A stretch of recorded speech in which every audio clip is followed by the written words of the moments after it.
Plus iHeartRadio info. Standard data and message rates apply in this nationwide contest. That's Wings to 200-200.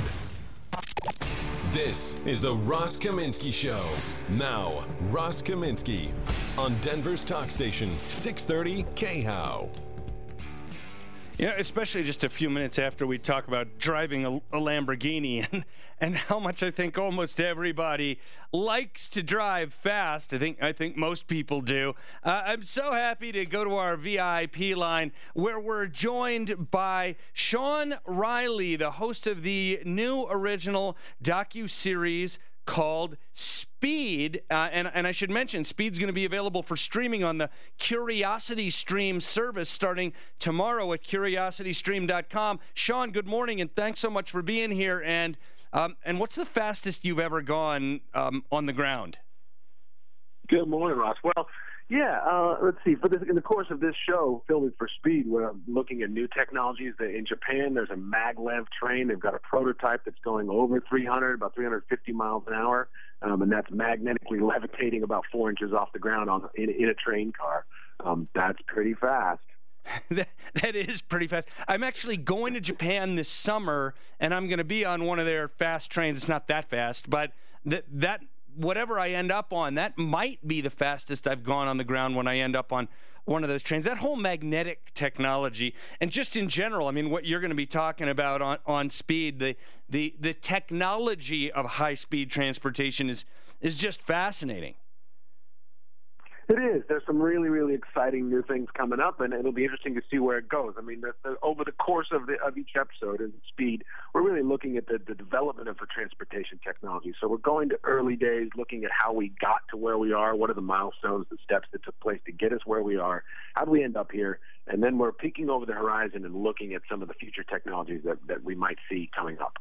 So how much did you travel? I imagine if you're talking about transportation, you're going to use a lot of it to make this series.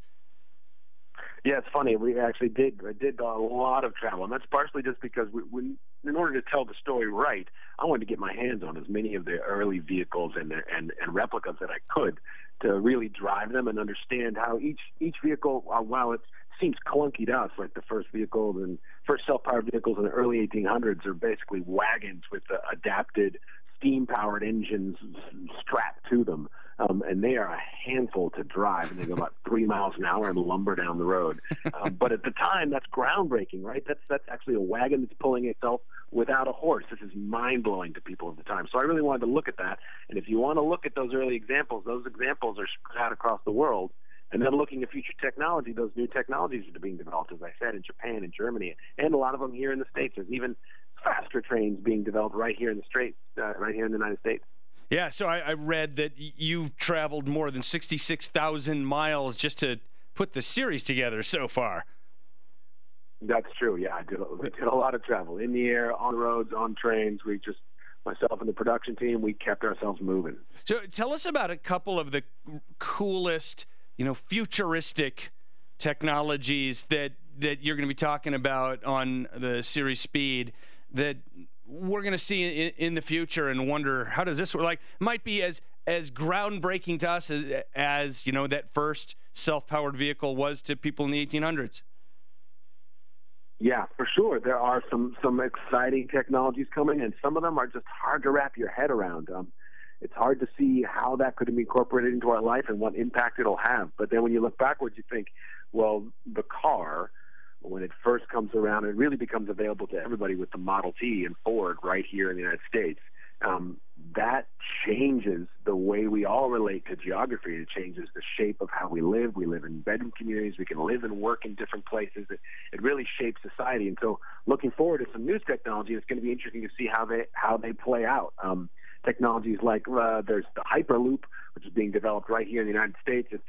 It's a train that can travel in a vacuum tube. They can go up there. They're projecting up to 700 miles an hour. They have a working prototype right now that can go pretty darn fast inside a vacuum tube. So that could really change the way our big cities relate to each other. If you could get from Denver to LA in an hour, you could get across the states in just a couple hours without ever leaving the ground. And that might change the way we all live and work. I think part of what will be the the sort of sales process, the marketing process to the public of this stuff will be getting people to trust it, right? And there are always early adopters of any kind of technology. I imagine there will be some people who will say, all right, a 375 mile an hour train that isn't touching the ground sounds pretty cool, but you first. Yeah. Hey, and I'm in that camp. Let me say, in order the course of filming this, one of the things we look at, of course, is self-driving cars, autonomous cars, and the technology behind them, and where that might lead us. And getting in a car for the first time, jumping in these prototypes that I would ride in, sitting in the passenger seat as a car driver and as something of a control freak. I understand. I like to be in control. It's a challenge for me, to sit there in the passenger seat with an empty driver's seat and watch the wheels spin around and let this thing drive me around. And I even mentioned in the course of the show, it's like, well, okay, I'm impressed. I feel good, but I'm not ready to let this thing drive my kids around. You're right. There's a trust issue, and that has to be overcome. But that's also there with every emergent technology. So the same thing was said about the first cars were banned, and made laws that the cars were horribly dangerous, and every automobile had to have someone running in front of it with a flag in order to alert everybody that an automobile was coming. But that attitude has changed over time, and we've learned to trust our cars. And over time, we will learn to trust new technologies as well. What a funny concept. Running in front of is that a real thing? Did that really happen? It's a real thing. They were considered, horrible death traps and a dangerous thing on the road. And so it was required by law that you had to have a footman. A footman needed to be running in front of your horse's carriage, waving a flag to alert the public. That's just hilarious. And that means either because they were physically incapable of it or because they weren't allowed to, a car could go no faster than a person could run. Yeah, well, that's kind of true. That changed really quickly. But yes, and it must be said on some of these early examples, the brakes leave something to be desired. So, that's so they funny. are an adventure to drive, and I got to drive a couple of early prototypes. So, what we call the very first ever self-powered vehicle, which is basically a wagon with a steam-powered engine strapped to it. Yeah, it's a handful to drive. I bet. So for the Japanese train, they'll probably have to get Usain Bolt running out in front of it. All right, my last question for you, Sean, and by the way, our special guest, Sean Riley, the host of Speed, which is going to be available for streaming on the Curiosity Stream service starting tomorrow. What are you seeing in terms of advances in air travel, and are you seeing anything like autonomous vehicles in air travel? The passenger carrying autonomous vehicles in air travel.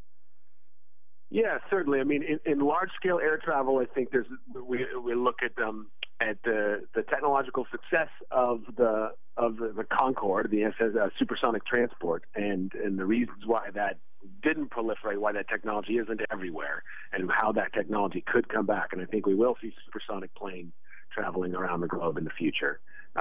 There's some really very interesting technology emerging on that. But in terms of personal travel, I think, Jetsons aren't here quite yet, but yes, flying cars are coming. There are several two-person prototype drones that are flying right now and multicopters that are flying. And we look at a future where VTOL's vertical takeoff and landing vehicle could land in your backyard. You jump in the car, it'll fly up in the air and take you where you want to go and land somewhere else. Wow. I look forward to that day. I don't know if I will see it. I'm not that old, but maybe. I think my kids will probably see it. Sean Riley is the host of the new docu-series Speed, which explores the greatest transportation breakthroughs in history and looks ahead at the mind-blowing machines of the future. Check out curiositystream.com starting tomorrow to find that stream. Hey, Sean, thanks so much for being here, and be safe at 375 miles an hour, okay?